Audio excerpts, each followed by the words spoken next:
Bonjour. Alors voici le tirage du moment. Donc quel est le message?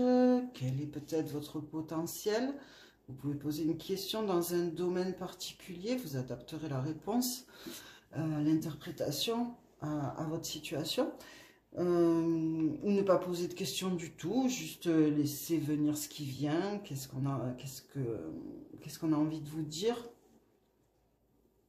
À la fin du tirage, je ferai une petite interprétation collective, car comme vous le savez, je l'explique à chaque fois, enfin souvent, que nous sommes tous reliés collectivement, donc tout ce que nous vivons intérieurement, extérieurement dans notre vie personnelle, se reflète aussi à l'extérieur sur le plan collectif, et vice-versa, on est affecté aussi par tout ce qui se passe sur le plan collectif. Donc, je vous laisse choisir votre chiffre entre 1 et 5, comme d'habitude.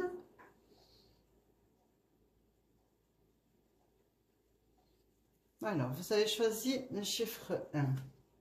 Travail et percée. Travail et percée, là, la coupe est pleine. Autant dire que la coupe est pleine. Tu brises les vieux schémas. Tu ne supportes plus les situations chaotiques. Que ce soit professionnel, relationnel, intérieur. Il y a une forme de révolte là. En tout cas, il y a de l'action. Il y a de l'action pour changer ce que tu vis ou ce que tu ressens. Là encore, on voit, justement, là c'est un très bon exemple de ce qui se passe sur le plan collectif, puisqu'il y a cette forme de révolte, justement, de manifestation, de devoir se battre. Et c'est exactement ce qui se passe actuellement dans notre société. Donc là, on a vraiment un très bel exemple de ce qui peut se passer intérieurement et collectivement. Donc attention à certains de ne pas faire un burn-out. On est vraiment sur la notion de devoir se battre pour obtenir ce qu'on veut, pour changer les choses. En tout cas, on ne peut plus vivre une certaine situation et on doit casser une carapace, faire exploser quelque chose pour que les choses elles changent dans notre vie. Donc autant dire que ça peut créer du remue-ménage. Parce qu'on arrive à saturation justement. Donc c'est une forme de percée. Hein. Spirituellement, le travail intérieur est intense car tu dois traverser une dépression intérieure nécessaire à la libération des mémoires de souffrance, des liens avec le passé, avec les ancêtres, tout ce qu'on a accumulé durant toutes les vies antérieures. Tu traverses ces perturbations, en fait tu dois traverser ces perturbations de manière consciente pour que la percée ait une chance d'aboutir positivement, faisant voler en éclats tout ce qui t'empêche de te réaliser en tant qu'être divin, qu'être accompli. En tout cas, avec cette association, tout ce que tu entreprends, tout ce que tu souhaites, tout ce vers quoi tu aspires, ça ne va pas se faire sans effort. Mais en tout cas, tu as le potentiel de transformer ta vie dès maintenant. Choix numéro 2.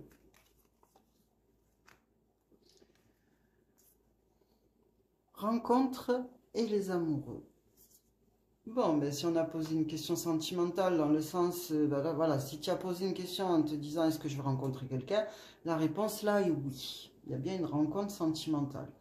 Donc évidemment, c'est ce qui saute aux yeux en priorité.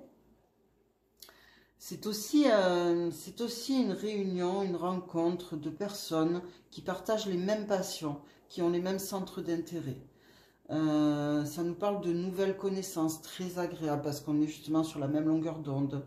On a les mêmes aspirations.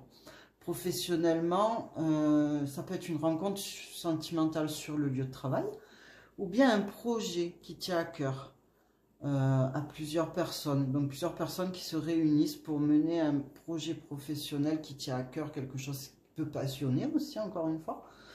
Donc on va dans le même sens. Là, c'est vraiment des personnes qui se réunissent, qui vont dans le même sens, qui travaillent dans le même sens à tous les niveaux, que ce soit relationnel ou professionnel. On est en harmonie, on est en osmose.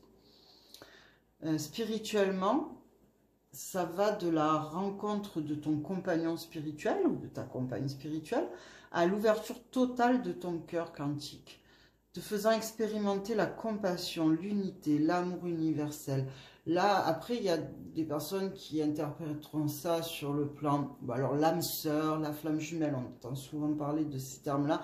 Alors chacun il voit un petit peu ce qui lui correspond, puis surtout l'interprétation qu'il en fait de ce qu'est une âme sœur et de ce qu'est une flamme jumelle, parce qu'évidemment, c'est beaucoup plus complexe qu'il n'y paraît, et ce n'est pas si facile ni si évident que ça de rencontrer sa flamme jumelle ou son âme sœur. Enfin, c'est pas des relations non plus qui sont de tout repos, on va dire.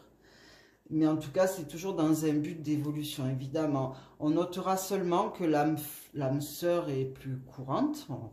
On peut rencontrer plusieurs âmes sœurs tout au long de notre vie, tandis que la flamme jumelle, c'est quand même plus exceptionnel. Enfin, c'est quand même... On a une flamme jumelle, normalement. On n'en a pas... Comme les âmes sœurs, on peut en avoir plusieurs. On a une flamme jumelle. Donc voilà, ça c'est au niveau sentimental et sur le chemin spirituel. Bon, ça peut être aussi la personne qui vous accompagne spirituellement, avec qui vous allez travailler, avoir vraiment un travail de masculin-féminin qui s'unissent pour travailler au niveau, pour aider l'humanité, donc pour remplir sa mission d'âme. Là, on se place sur un autre plan, mais vraiment, avec cette association-là, on va... du plan purement sexuel, la rencontre sentimentale sexuelle purement physique, à quelque chose qui évolue, qui grandit, suivant le niveau de conscience dans lequel on est, suivant le travail qu'on a fait sur soi-même. Donc là, il y a de toute façon une rencontre intéressante qui nous fait évoluer sur le chemin du cœur, et c'est le plus important. Choix numéro 3.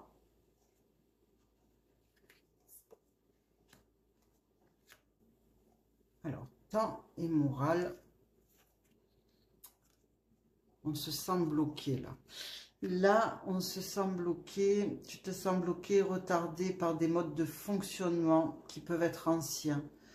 Alors, ça peut être des personnes qui sont rigides, qui ont trop de principes, qui ont des valeurs qui sont dépassées ou qui sont trop sévères, qui veulent restreindre, qui veulent contrôler. En général, c'est souvent ça, hein, les personnes qui font un peu trop la morale dans un sens étriqué, c'est souvent qu'elles veulent contrôler, avoir le contrôle sur les situations et sur les gens.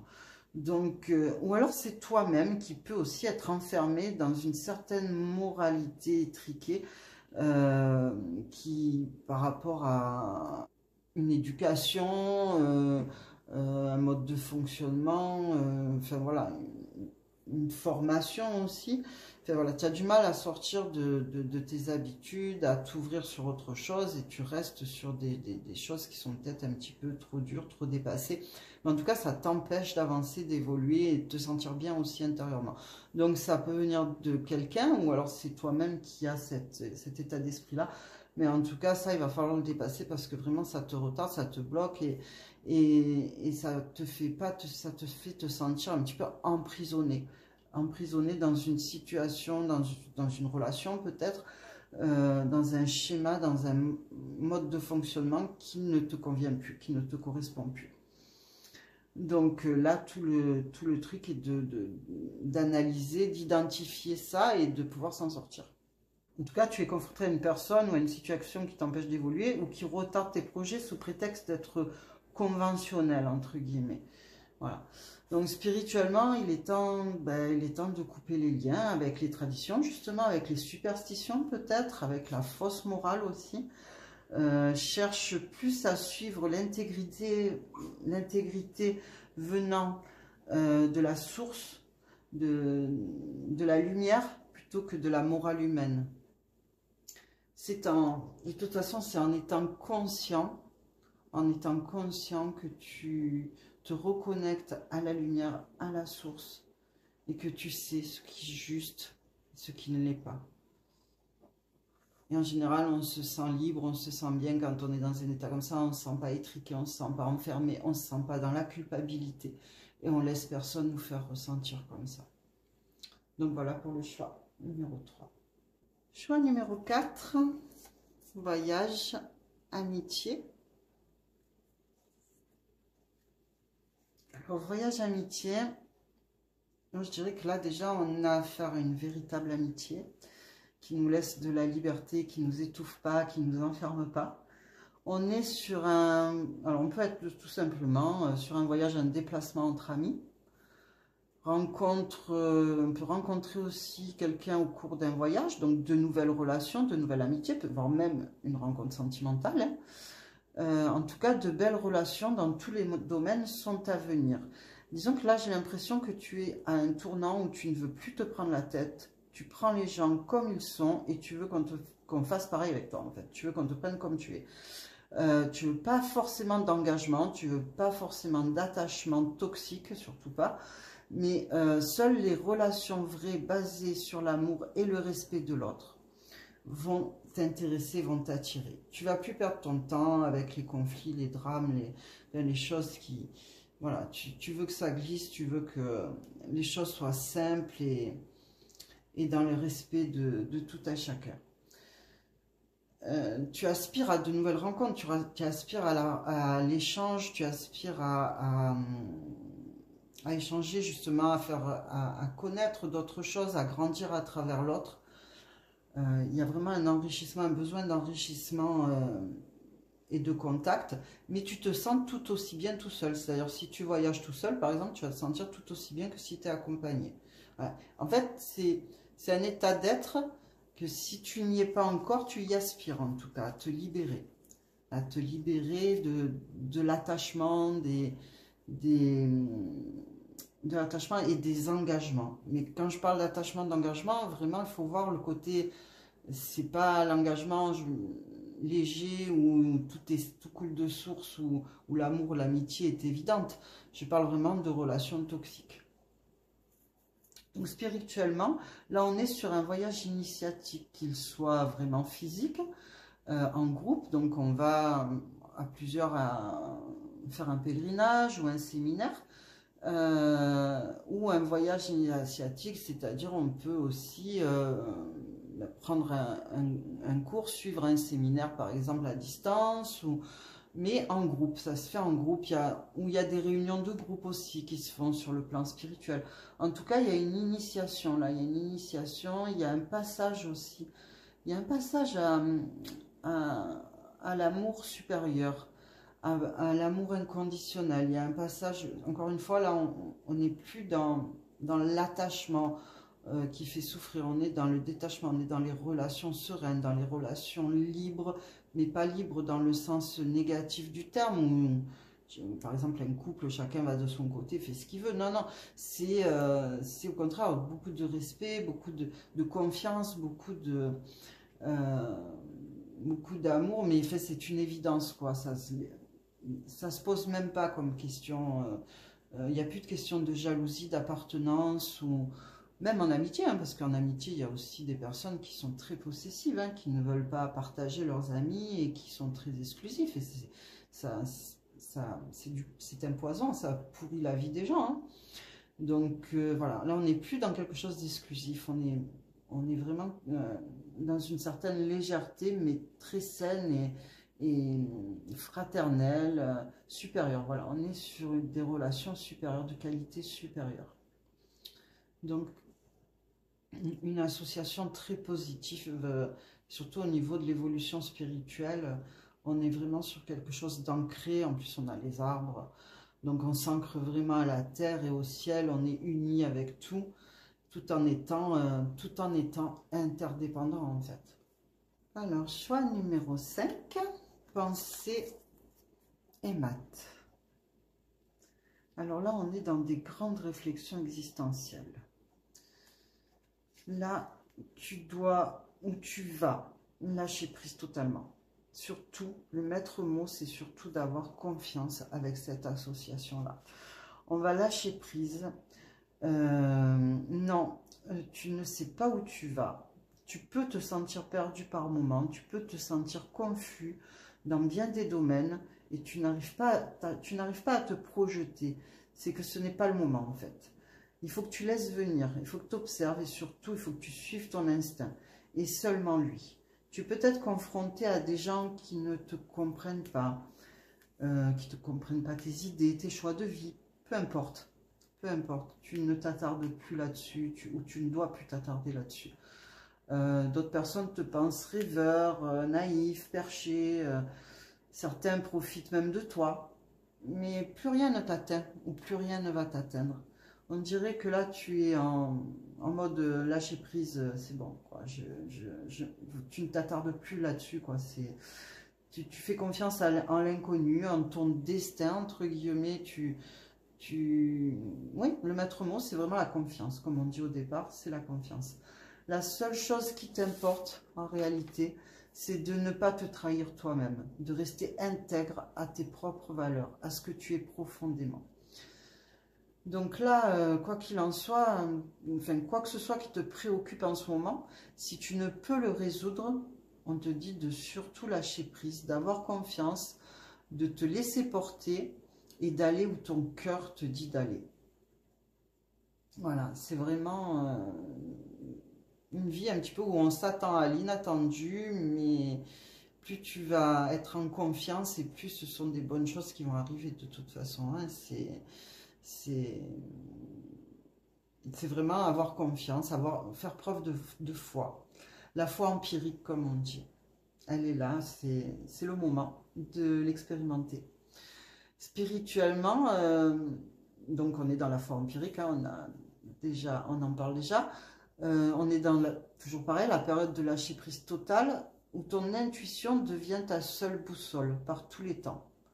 C'est-à-dire qu'il fasse beau, un grand soleil, ou qu'il fasse brumeux ou orageux, il faut que tu écoutes ton intuition. Si tu n'y vois rien, il faut vraiment que tu te recentres à l'intérieur et que tu te fasses confiance. De toute façon, tu vas te sentir téléguidé par une force extraordinaire.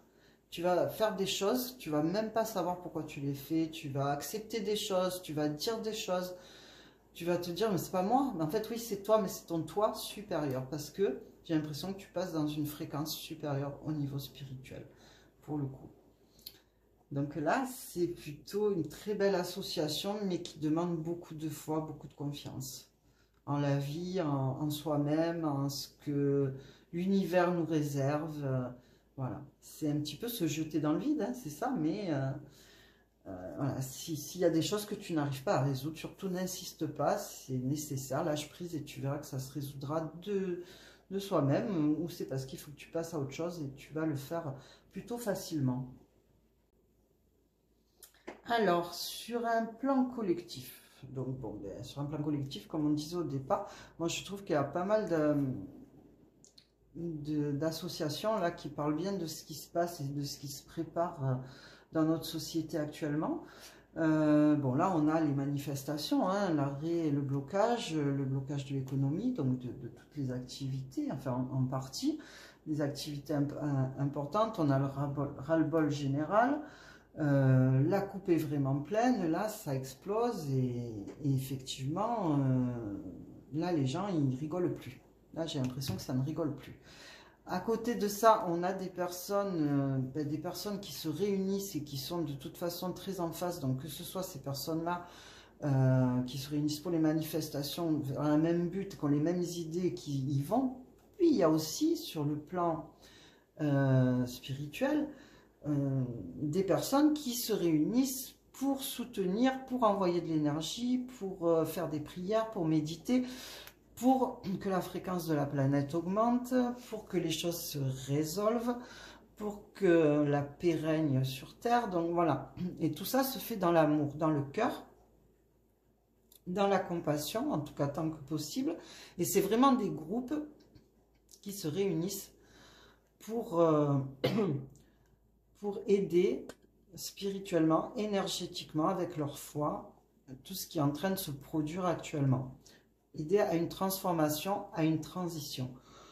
On a aussi cette notion de système qui doit s'effondrer, qui s'effondre pour pouvoir faire apparaître la lumière, pour pouvoir faire apparaître l'espoir aux gens qui n'en ont plus, parce qu'on en est là, hein, on en est aux personnes qui n'ont plus d'espoir, qui ne voient plus comment s'en sortir, qui ne supportent plus cette société, cette manière de fonctionner, ces politiques, ces décisions qui sont prises. Ça va bien au-delà de la réforme, même de la retraite. Hein. De toute façon, c'est un ras-le-bol général par rapport à la situation tout court, hein, que chacun rencontre, qui est de plus en plus difficile. Donc, on a donc des personnes qui se mettent ensemble et qui œuvrent dans le même sens, et là, cette fois-ci, ça rigole plus, comme on dit. Mais on a aussi de l'autre côté, alors là, on a des personnes qui arrivent avec leur morale, hein, comme on a vu tout à l'heure, leur sévérité, donc il va y avoir de la sévérité, on va essayer de bloquer, de retarder, mais que ce soit l'un ou l'autre, hein. On n'a pas envie que les gens se solidarisent, se réunissent, ça, on n'a pas envie du tout, et encore moins qu'elles ressentent de l'empathie, qu'elles soient dans le cœur, parce qu'on veut une société individualiste. Il n'y a qu'une société individualiste qui peut être manipulable et contrôlable. Les gens qui sont solidaires ne sont pas manipulables. Donc c'est pour ça que toutes les manifestations qui vont dans un sens positif comme dans un sens de révolte, elles ne sont pas bien vues par le pouvoir. C'est pour ça que on veut les bloquer, on veut les arrêter. Alors là, il va y avoir des menaces, il va y avoir tout un tas de choses, même des personnes qui vont être sévèrement punies, hein, sévèrement, pour pouvoir décourager les autres, hein, comme ça c'est fait sur d'autres manifestations, sur d'autres révoltes, on va dire, pour donner l'exemple, pour que les gens n'aient plus envie, comme d'éborgner les gens, hein, comme de les massacrer pour pouvoir leur faire peur et qu'ils ne viennent plus. Bon, là, ça va être pareil, ça va être des menaces d'amende, d'emprisonnement, certainement des blessés aussi, enfin, on va faire de l'intimidation à fond, on va se montrer sévère pour essayer de décourager tout le monde. Bon, on sait comment ils fonctionnent, mais j'ai l'impression que par contre, les gens, ils n'ont plus rien à perdre, quoi. Les gens, ils n'ont plus rien à perdre et que les gens, ils vont... Alors, la politique de diviser pour mieux régner, je pense que ça ne va plus marcher non plus, parce que les gens vont s'accepter tels qu'ils sont, quels que soient les courants de pensée qu'ils ont, quels que soient les milieux politiques d'où ils peuvent venir, quelles que soient leurs origines de toutes sortes, les gens ne vont plus prêter cas à ça en fait. Ils vont dépasser cette notion de l'autre, de l'étranger, de ce qui est différent d'eux, qui pensent différemment d'eux, qui vivent différemment d'eux. Non, là, cette fois-ci, on s'unit et on ne se laisse pas manipuler par les tentatives de division. En tout cas, très peu de gens, beaucoup moins de gens vont se laisser manipuler, j'ai l'impression, cette fois-ci. Et par contre, alors, ce qui nous laisse un petit peu dans l'expectative à la fin, c'est qu'on a deux choses qui peuvent ressortir là. C'est que déjà, si on parle toujours du pouvoir, là, on peut avoir des personnes qui sont complètement déconnectées, et ça on le sait, hein, et qui continuent à penser que tout leur est dû et que c'est eux qui décident et que quoi que ce qui se passe autour, ils continuent dans leur ligne. Mais bon, là, on ne sait pas ce que ça va donner pour eux, hein, voilà. Mais aussi des gens, comme je disais, qui n'ont plus rien à perdre et qui se disent on se jette dans l'inconnu, qu'importe ce qui va se passer, de toute façon, on tente le tout pour le tout, ça ne pourra pas être pire. Il faut qu'on en passe par là, on va jusqu'au bout, il faut qu'on en passe par là, il faut qu'on ait confiance.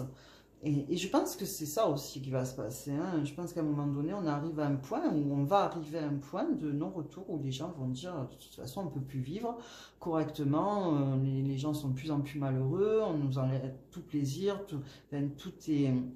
les gens, à partir du moment où ils ne peuvent plus nourrir leurs enfants, ou ils ne peuvent plus se nourrir, ne peuvent plus payer leur loyer, leur électricité, tout ça, je veux dire, ça devient quand même catastrophique, ils n'ont plus rien à perdre.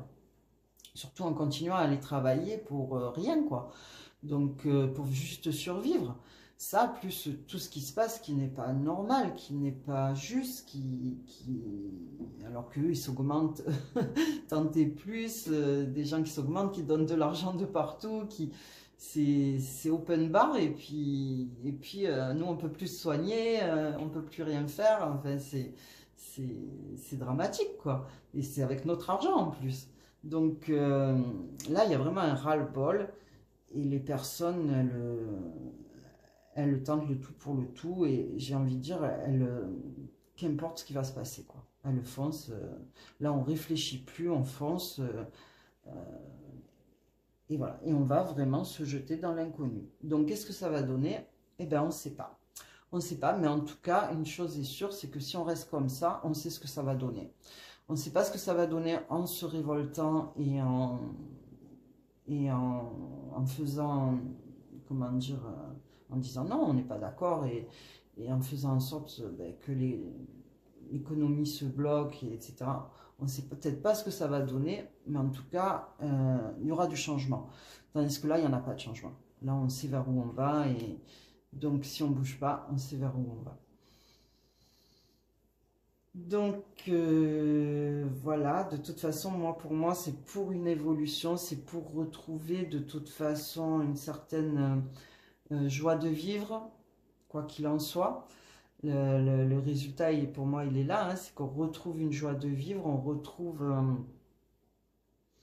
on est obligé de retrouver un petit peu d'insouciance, un petit peu de légèreté, sortir des problèmes, sortir des soucis, sortir des préoccupations. C'est le but de tout ça, hein, d'être plus heureux et surtout d'être plus solidaire et de se rouvrir envers les autres, quelles que soient les différences des uns et des autres, s'accepter, s'aimer et ne plus laisser des personnes mal intentionnées vouloir diviser pour contrôler et s'enrichir aux dépens du plus grand nombre en fait.